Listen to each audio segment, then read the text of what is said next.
I've been waiting for the Go XLR to finally come back in stock for quite a long time now, and while I have been waiting, I still wanted to use an XLR microphone for my live stream, so I settled for an audio interface that was much more affordable until I could make that purchase, and this is the Creative Sound Blaster K3 Plus that I've been using for quite some time.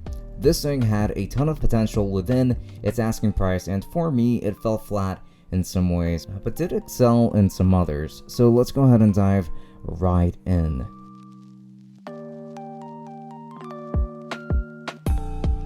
For more great content just like this, just make sure to subscribe and then turn on the notification bell so that you don't miss any uploads. Also leave a like and a comment down below with all of your thoughts on this video. And while you're at it, I always leave affiliate links down below in the description as well. But make sure that you check out Lukrembo so you can find the best deals on all of that tech that you're shopping for. It's a simple browser extension that helps you make the best purchasing decision. And lastly, don't forget to check out my merch store if you're into some monochrome clothing like everything I'm wearing right here. So with that said, links to everything down below.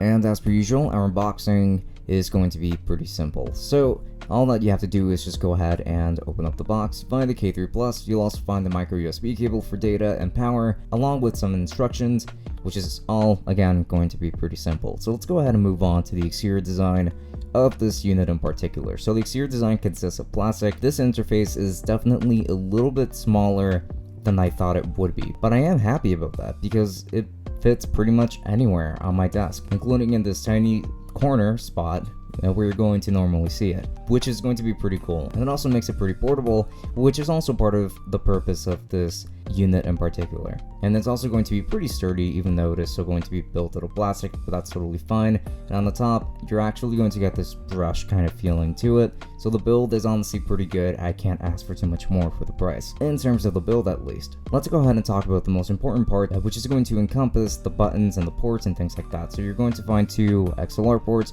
a 1/4-inch connector for an instrument, and 2 more for headphones.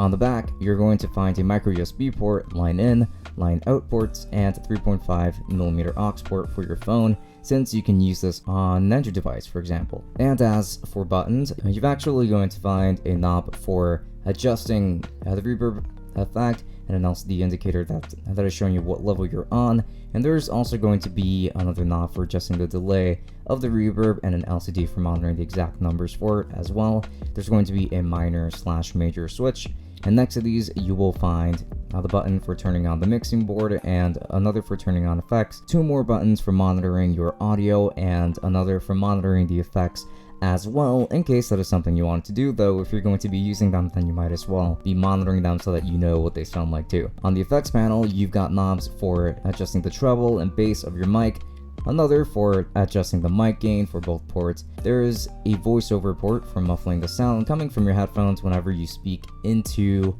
the microphone itself. And literally, this is going to be the best thing ever. I absolutely love this feature because it muffles everything while I'm streaming, and I love it. I love being able to hear exactly what I sound like when I turn that button on. And you're also going to have a button for turning on the soundboard itself, a knob for adjusting the line in gain, and a plus 48 volt button, which is going to be especially useful if you're using a condenser microphone like this one. Right now I'm recording this entire review with an Audio-Technica AT2020, so for something like this, a plus 48 volt button is actually required. This microphone will not work unless you turn that button on. And on the mixing board, you're going to find a knob for adjusting the gain of your phone if you're using your phone with this, of course, and lastly, 2 more for adjusting the headphones gain, which are going to be very useful since you can plug into separate headphones onto this, of course. And now let's go ahead and talk about customization. This is where the interface really falters for me at the very least. As I listed earlier, there are a few buttons and knobs, but most of them don't really get used for the most part because some of these are just really for stock sound effects and reverb that I honestly don't really like using during a live stream. I don't even like hearing these during a live stream, to be honest, which is why it's too bad that this came without any kind of software, because if this had come with software, like for you to actually be able to customize these and insert your own sound effects, if it had its own sample pad, it would make it so much better instead of just having to settle with adjusting reverb and things like that, which is probably the most useful effect only on this board. So quite frankly, it really falters in terms of that, but here is a sample of what everything sounds like essentially.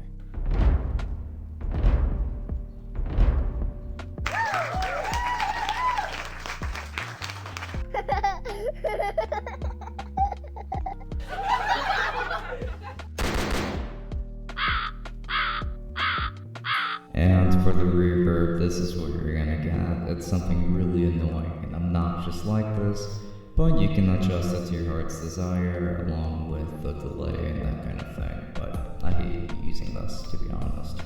And so my usage with this mostly revolves around a few things. 2 knobs for controlling the headphone gain of both my headphones, 1 knob for adjusting the gain for my microphone, and the voiceover mode for muffling the audio coming from the headphones whenever I speak into the mic. And the fact that you get great real-time audio monitoring through this is a very, very good thing. And this is just as a pretty basic audio interface as well. It's pretty good and it usually gets the job done just fine. This is definitely one of my favorite features too, but I can't get too creative with this. Pun completely intended. And it does a great job at powering my Audio-Technica BP40 XLR mic, but it doesn't have really the best preamps, nor is there a compressor or noise gate or anything that makes most audio interfaces special for the most part. It's really just going to be the monitor audio, and you can adjust the gain and that kind of thing. That's essentially it, and you've got like a plus 48V button for condenser microphones that do require that kind of thing. So this entire review was actually recorded with my Audio-Technica AT2020 microphone. This is an XLR condenser microphone that I have connected directly into the interface, and it is pretty much required that I turn on the plus 48V button if I want to get any kind of sound out of this at all, because otherwise it's going to be completely quiet. However, the microphone that I usually use is my Audio-Technica BP40, which is a much more expensive microphone than this one.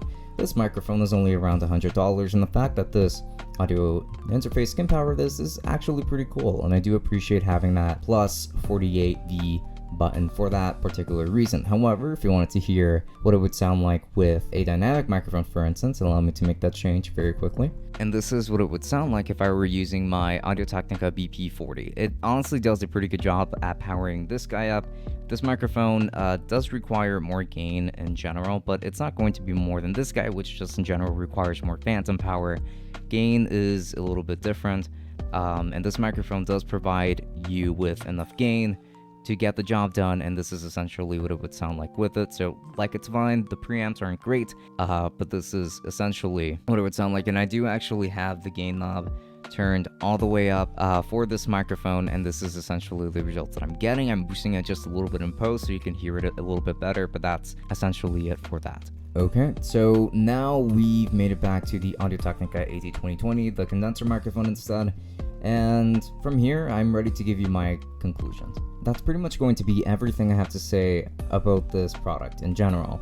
It had a lot of potential because it lacks customization and it only suffices as a simple interface for me at the very least. This wouldn't work too well with a microphone like the Shure SM7B, for instance, which is very gain hungry, so a cloud lifter would be almost required here, really. However, my BP40 isn't as gain hungry, so I haven't exactly felt the need to get a cloud lifter for it. However, for around $100, this is a pretty solid option for streamers and for those who need a portable interface. I honestly cannot wait to use the Go XLR once it actually gets here, once it's back in stock, but for now I'll just have to deal with the few settings I can actually use because it does those just fine, I suppose, even if I can't take advantage of any of the effects. Really only about 1/3 of this board actually gets used, which is unfortunate, but if you're looking for a basic audio interface right now, this is one of the most affordable ones that is honestly worth the money. So with that said, highly recommended. And if you wanted to hear my entire setup on play, then do make sure to follow me on Twitch, where I like to stream every Friday and Saturday, and every time I review a new microphone, I will be streaming with that microphone on that exact same night. So do make sure to follow me there if you would like to hear what some microphones, depending on which ones I end up reviewing, end up sounding like on stream and with that kind of practical use. And if you're interested in purchasing this microphone, the BP40, or the audio interface in general that I showed you, I'm going to be leaving links, affiliate links, to Amazon down in the description, and also make sure to use Luster because Luster is a fantastic tool for helping you find other types of alternatives for different types of products, like things like microphones and things like that. It's going to do a great job at recommending what's best right now in terms of user feedback, and it's also going to tell you if there's anything on sale. So using that simple browser extension is going to do you absolute wonders when you're shopping around. So I highly recommend that you end up downloading that too.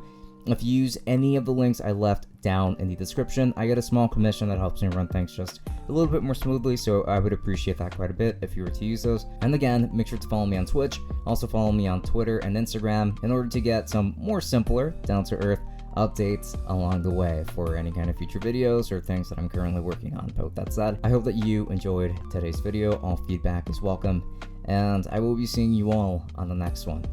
Enjoy.